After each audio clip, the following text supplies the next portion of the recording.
John introduced Kemi to alcohol, convincing her it would help her feel better. One evening, after a few drinks, Kemi confessed, "I want you, Uncle."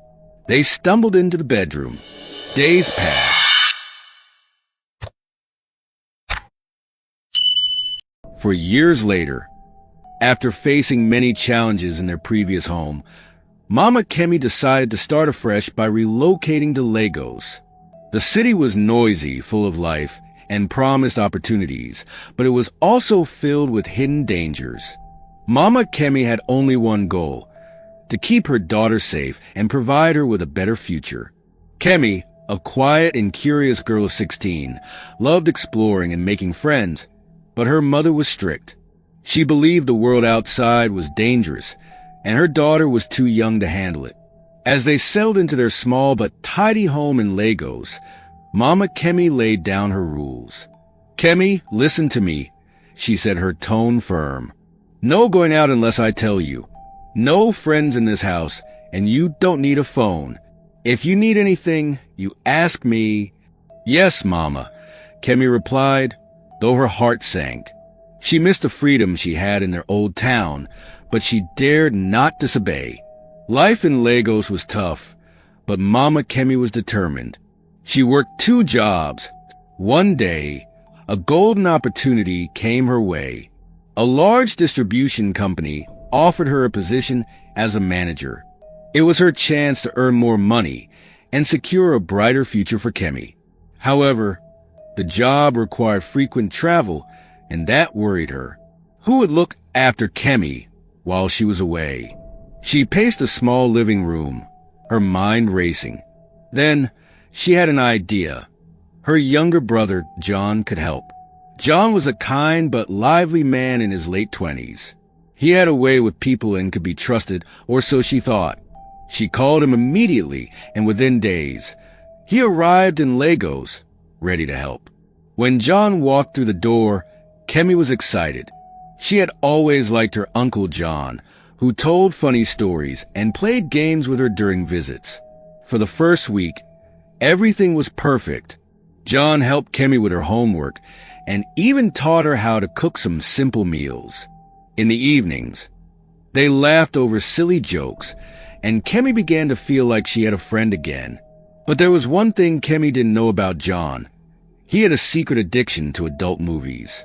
Though he tried to hide it, the temptation grew stronger every day. At first, he only watched when Kemi was asleep or at school, but the more he indulged, the harder it became to resist. Meanwhile, Mama Kemi was adjusting to her new job. She called every evening to check on Kemi and reminded John to keep her safe. "Don't let her out of your sight, John," she warned. "Don't worry, sister. I'll take care of her like she's my own daughter," John promised. But his words had a growing inner conflict. Kemi, on the other hand, began to notice changes. John seemed distracted at times and spent long hours locked in his room. She didn't understand why, but she trusted him, even when things felt a little different. One evening, Kemi asked, "Uncle John, why don't you play with me like before?" "I'm just tired, Kemi," he replied, forcing a smile. "Maybe tomorrow." Kemi nodded, but deep down, she felt lonely. She missed her mother and longed for the warmth of their old life. Little did she know, the days ahead would test her in ways she could never imagine. The days turned into weeks, and Mama Kemi became busier with her job. Her calls to Kemi were brief, often interrupted by work meetings or long trips. "Are you behaving well, Kemi?" she would ask. "Yes, Mama," Kemi would reply, keeping her voice steady, even though she felt a growing emptiness. John continued to help her with her assignments and chores, but something had changed. He spent more and more time in his room, and whenever Kemi passed by, she could hear the faint sound of videos playing. Though she didn't fully understand what was going on, she felt something was wrong. One day, Kemi woke up with a sharp pain in her stomach. She ignored it at first, thinking it was something she ate, but the pain grew worse. By the 3rd day, she noticed blood staining her clothes. Panicked, She ran to John's room and knocked frantically. "Uncle John! Uncle John!" John opened the door, startled. He quickly hid his phone under a pillow and stepped out. "What's wrong, Kemi?" With tears in her eyes, Kemi pointed to her stained dress and whispered, "I'm bleeding." John's heart raced, not because of the blood, but because he had been caught off guard. He quickly pieced together what was happening. "It's your menstruation," he explained. "It's normal for girls your age." He gave her a brief explanation about periods and showed her how to use sanitary pads. Kemi felt awkward and confused, but thanked him for his help. From that day, a small seed of trust grew between them. John felt a sense of responsibility toward her, but his inner demons were growing stronger. John's addiction to adult movies worsened. He started staying up late at night, glued to his phone, and his thoughts became darker. He tried to resist his urges, especially when Kemi was around, but it became harder with each passing day. One evening, after a night out with friends, John returned home slightly tipsy. He stumbled into the living room and saw Kemi lying on the couch in her favorite nightgown. The soft glow of the television illuminated her innocent face, and something inside him snapped. Without thinking, he leaned over her. Kemi woke up, startled and confused, as John pinned her down. "Uncle John, stop!" she screamed, but her cries were muffled by his hand. When it was over, John sat on the floor, trembling. "I'm sorry, Kemi," he whispered. "Please, don't tell your mother. She'll never forgive me." Kemi curled up in a corner, sobbing. She didn't know what to do or whom to trust. Her mother had always been strict, and Kemi feared she would blame her for what had happened. The next day, Kemi avoided John as much as she could. The house, once filled with laughter, became heavy with silence. John tried to act normal, but guilt consumed him. One evening, he came home from the club and found Kemi lying on the couch again, wearing a different nightgown. The sight of her triggered his urges once more. He tried to resist, but the alcohol clouded his judgment. This time, when it was over, Kemi didn't cry. She looked at John with empty eyes and said, "Don't worry, Uncle. I enjoyed it." John was shocked and confused. Kemi's words haunted him, but they also fueled his addiction. What started as a one-time mistake became a dangerous pattern. Over time, John introduced Kemi to alcohol, convincing her it would help her feel better. One evening, after a few drinks, Kemi confessed, "I want you, Uncle." They stumbled into the bedroom. Days passed, and Kemi began to notice strange changes in her body. She felt tired more often, her appetite wavered, and her stomach began to feel tender. At first, she thought it was stress from everything that had happened. But when the changes became undeniable, she realized the truth. She was pregnant. The discovery left her frozen with fear. She couldn't tell her mother.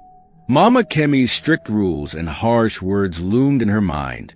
"She won't believe me," Kemi whispered to herself. "She'll think it's my fault." But hiding it felt impossible. What could she do? Late one evening, after much hesitation, Kemi went to Uncle John's room. He looked up, startled to see her there. Her voice shook as she spoke. "Uncle John, I need to tell you something." His heart sank. "What is it, Kemi?" he asked cautiously. Tears welled up in her eyes. "I think I'm pregnant." Uncle John's face turned pale. He ran his hands through his hair, pacing the room. "This can't be happening," he muttered. "If your mother finds out..." His voice trailed off, leaving the terrible consequences unspoken. He turned to Kemi, his expression filled with a desperate mix of guilt and fear. "We have to take care of this. No one can know," he said firmly. Kemi felt her stomach churn, but she nodded. She didn't see another option. The next day, Uncle John contacted a friend who worked as a nurse. He told her a story, claiming the pregnancy was only a few weeks old and asking for advice on terminating it. The nurse, unaware of the full truth, recommended some medications. Uncle John purchased them and gave them to Kemi, urging her to take them. "This will fix everything," he said, though his voice wavered with doubt. Kemi looked at the pills in her hand. Her instincts screamed at her to stop, to tell her mother, to run away. But fear kept her rooted. She swallowed the pills, hoping it would all be over soon. That night, the pain began. It was sharp and unbearable, radiating through her entire body. Kemi curled up on her bed, tears streaming down her face. She felt weak, and when she tried to stand, her legs gave way beneath her. By morning, the bleeding had started. Uncle John found her in a fragile state, barely able to move. Panic took over. He rushed her to the nearest hospital, calling Mama Kemi along the way. "Kemi's in the hospital," he said, his voice trembling. She's not well." Mama Kemi's heart stopped. "What happened?" she demanded. I'll explain everything when you get here," he stammered. When Mama Kemi arrived at the hospital, she found her daughter pale and unconscious on a hospital bed. The doctor's words hit her like a thunderstorm. "Your daughter attempted an abortion," the doctor said. "She's lost a lot of blood and is in critical condition." Mama Kemi's knees buckled. She gripped the edge of the chair, trying to steady herself. "How could this happen?" she whispered. Her eyes darted to Uncle John, who stood in the corner, unable to meet her gaze. Hours later, Kemi stirred, her weak voice barely audible. "Mama," she said, tears rolling down her cheeks. "I'm sorry. I wanted to tell you, but I was scared." Mama Kemi's heart broke as she listened to her daughter's halting confession. Kemi told her everything about Uncle John, the fear, the pregnancy, and the abortion. Mama Kemi's emotions surged from anger to sorrow to guilt. She realized that her strictness and emotional distance had left Kemi feeling alone and unsupported. Kemi's condition worsened, and she slipped into a coma. The doctors couldn't say when or if she would wake up. Mama Kemi sat by her daughter's bedside, holding her hand and whispering prayers. She vowed to protect Kemi, no matter what. Uncle John's guilt became unbearable. He confessed everything to Mama Kemi, begging for forgiveness. But she couldn't bring herself to look at him. "You were supposed to protect her," she said, her voice cold and trembling. "Instead, she couldn't finish the sentence." In the days that followed, Mama Kemi took action. She reported Uncle John to the authorities and sought counseling for herself. She realized that she needed to be both a mother and a friend to her daughter. Though Kemi remained in a coma, Mama Kemi stayed by her side, determined to be there when she woke up. She whispered promises to Kemi, vowing to create a home filled with love, understanding, and safety. The story of Kemi and Mama Kemi spread through the community, serving as a powerful lesson about trust, communication, and the importance of creating a safe space for children. Mama Kemi's journey was far from over, but she held on to hope, believing that one day, Kemi would wake up and they could start anew. Moral of the story: strict parenting without open communication can push children into danger. Mama Kemi thought she was protecting her daughter by controlling her, but when Kemi faced trouble, fear kept her from speaking up. John, who was supposed to protect her, had his own struggles, leading to bad decisions that changed Kemi's life. Parents should guide with love, not just control, so children feel safe to share their struggles. Share your opinion on what Mama Kemi could have done better.